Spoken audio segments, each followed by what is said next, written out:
Hello and welcome back to another update where I cover the latest developments throughout the front line in the Russo-Ukrainian war. It is your Sweep Union, and in this one the Russians have managed to capture approximately 60 square kilometers all within the Donetsk region, with just a tiny bit within the Pokrovsk and Siversk regions, while the Ukrainians managed to counterattack in several sectors of the front line, regaining control of approximately 10 square kilometers. The Ukrainian counterattacks were centered around the Sumy region, regaining control over Toretsk and expanding beyond the town. On the western bank of the Siversk river line, in the eastern section of the front line, and in the Pokrovsk section of the front line. In the meantime, the Russians managed to make several advances in the Lyman section of the front line and the Siversk section of the front line, as well as in the Chasiv Yar direction. The Russians continued advances in the vicinity of Toretsk, in between Kościanczynivka and Pokrovsk, mainly on the northern flank of Pokrovsk, where the Russians managed to capture approximately 24 square kilometers, including everything approximately 30 square kilometers, so half the advances took place north of Pokrovsk.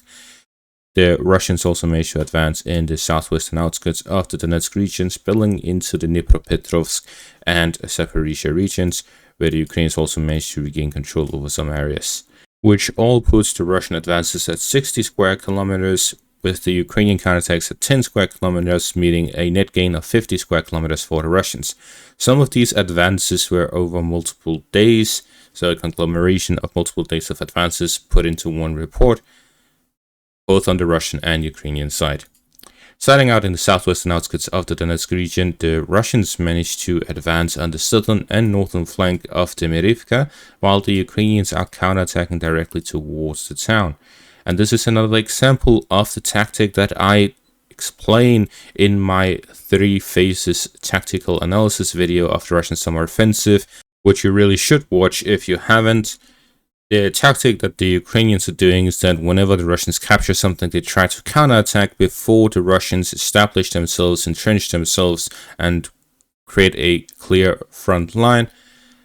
The Russians adapted to this and are now working on expanding on the flanks whenever the Ukrainians counterattack. Then they go beyond and flank the Ukrainian positions, capturing the fortifications and the supply lines, cutting off the supplies, and then regaining control of the area that they lose.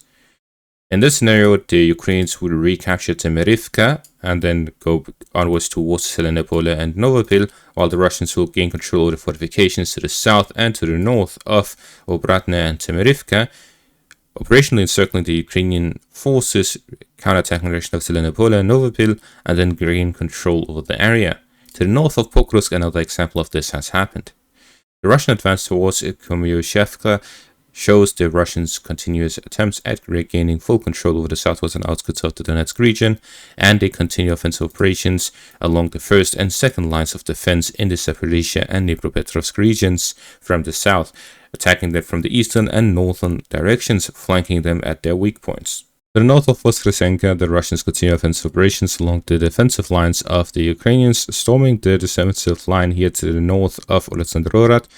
Russians are here working on gaining control over the fortified positions to then storm Oleksandrorad from the northern flank and clearing the front for a strong flank in the direction of Andrivik-Klesova ahead of storming the fortifications to then gain control over the town, gaining full control over the southwestern outskirts of the Donetsk region as they continue their advances towards the remaining 3 towns. The Russians also managed to advance here to the north of the Zelenikud-Novokrenka-Dashna area, where they continue closing the pocket that they have created, operationally encircling the Ukrainian grouping of forces here to the north of these settlements. Russians are slowly advancing towards them from the northern flank as they close the pocket from that direction. In the northern direction, we see several developments across the Pokrovsk section of the front line. To the south of the city, the Ukrainians managed to regain control over Novopavlivka. The Russian front line there was overstretched, and there's no fortifications they could hold on to. Instead, the Ukrainians have several fortifications to the east and north of the town, allowing them to counterattack reliably. This forced the Russians back out of the town. However, fighting continues in the direction of Pokrovsk, where several geolocated footages shows the Russian presence within the city, and fighting continues in that direction in several sectors.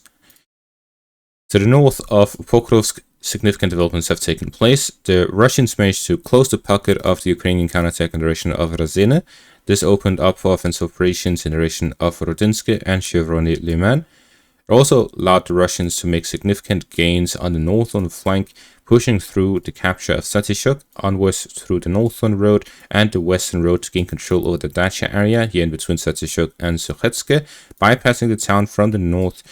going across the defensive lines of the anti-tank ditches and dragon-tees the Ukrainians have prepared, gaining control over the fortified position here along the railway area, and gaining control over a wide area of the railway from the northern outskirts of Rodinsk to Doreshne. The Russians have fought over the entire railway area, along the front line with the Belitsk direction, where fighting is now on the outskirts of both Belitsk and Rodinsk, which are both large towns with approximately a pre-war population of 10,000 people. These are both towns with a lot of apartment complex buildings, and they are very dense, which means these are both military outposts in terms of what we've seen in this war. These are very difficult cities to gain control of, and they are both close vicinity to each other, which means that the Russians will have to build up a significant force to gain control over these areas, and it may take a while, but gaining control of them will allow the Russians to have a solid hold, cutting off the northern highway in two separate outposts, and this allowed them to direct offensive operations to the southwest to cut off the final supplies going in and out of the city. Which means this push to the north of Pokrovsk is the main push of the Russian forces with regards to the capture of the city, cutting off this northern road, getting control of Belitsk and Rodinsk, and then going onwards towards Ruzhine will allow the Russians to completely encircle Pokrovsk or operationally encircle them on their will, and this will cut off the majority of supplies, if not all supplies, going into Pokrovsk and Mirnorod. This will significantly weaken the defensive capabilities of the Ukrainians within the area and significantly speed up the Russian capture of both cities, allowing them to develop offensive operations beyond in the direction of Dobropilya in the north, the Dnipropetrovsk region in the direction of Myshova and Slovyanka in the west, and develop offensive operations in every direction from this. Russians can also advance along the fortified positions to the north, which they are already working on capturing, to reach Roshkivka and the Sloviansk-Konstantinivka line from the rear. Taking a look at the northern flank, the Russians managed to gain control over additional two fortified outposts of the Ukrainians and gain control over approximately half of Pankivka.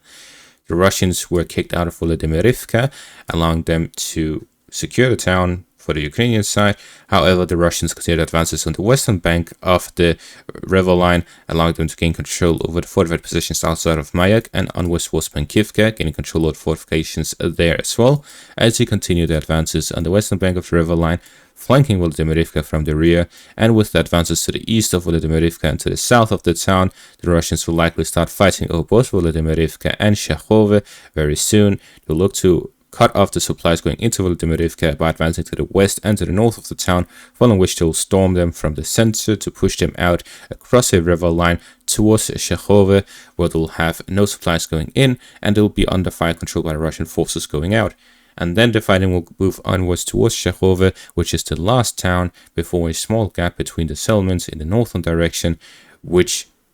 makes it more difficult for the Russian forces to advance. Instead, they'll likely focus on the western direction in the direction of Dobropilya until they secure the city of Pokrovsk and move onwards to the Sloviansk-Konstantinivka line, which is the final defensive line of the Ukrainians within the Donetsk region. In the area between the cities of Konstantinivka and Pokrovsk, the Russians also continued advances north of Poltavka, where they're advancing on the western bank of the river line, looking to bypass the defensive positions of the Ukrainians, flank the town from the rear, and then move upwards towards Toretsk Yar, where fighting takes place both over the fortified positions and within the town itself. Gaining control over both Poltava and Toretsk Yar will allow the Russians to redirect their forces towards Stepanivka and Volodymyrivka and be better able to connect their forces between the east and the west, as they'll have additional supply lines leading into the locations and build up supplies for artillery operations towards all of the Ukrainian positions in the area.